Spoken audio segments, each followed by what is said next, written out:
Welcome back to my channel where we are going to be financially smart together. When you're trading options, you probably ask yourself, which expiration date should I pick? Well, in this video, I'm going to be going over the differences between short-dated versus long-dated options. Now, there's 4 main points I'm going to be covering, and there's going to be timestamps in the description box below, so it'll be easier for you to come back to review the concepts if needed. Remember in the last video how I covered intrinsic and extrinsic value?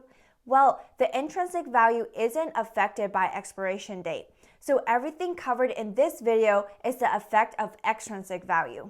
A long-term option that, for example, expires in 6 months will have a higher option premium than a short-term option that expires, for example, in a month from now. However, options that are deeper in the money or deeper out of the money will have a smaller difference in option premium price between long-dated versus short-dated option than options that are at the money. And you can see that here on Thinkorswim. The purple line right over here is what the option value is before expiration. And the green line over here is what the option value is on the day of expiration. Now the difference between these two lines, the gap right here, is the extrinsic value of the option. And you can see here that as we get deeper in the money, which is where my mouse is moving right here, and deeper out of the money right over here, then the distance between the purple and green line gets smaller and smaller, which means the extrinsic value gets smaller and smaller the further it moves away from at the money value right here. A change in the stock price has more effect on short-term options than long-term options.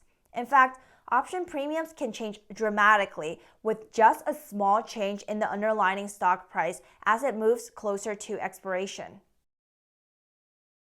Volatility plays a big factor in option premium pricing.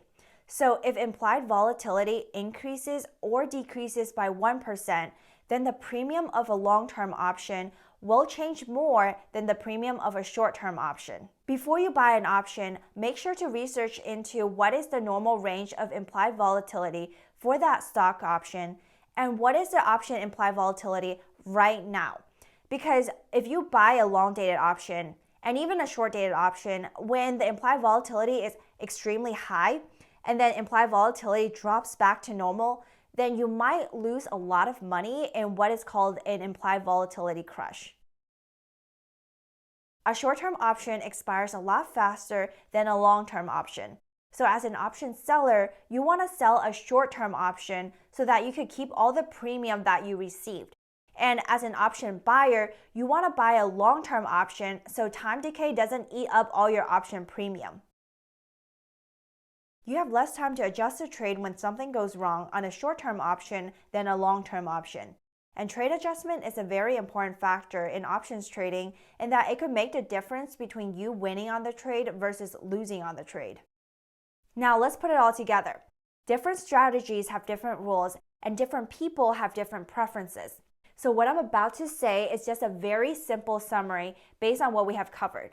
If you want to sell an option, it's best to make sure that implied volatility is high so you get more premium. Option expires around 30 days so that theta decay works for you to help you keep the premium you collected. The option strike price is close to at the money in that it is just a bit out of the money because that is where the extrinsic value is the highest. Now note that I'm not saying in the money because you don't want to get assigned, unless you strongly believe that strike price will become out of the money by expiration date. If you want to buy an option, make sure that implied volatility is low so option premium is cheap, and buy a longer term option that won't expire for at least 60 days or more so that time decay doesn't eat away the option premium value.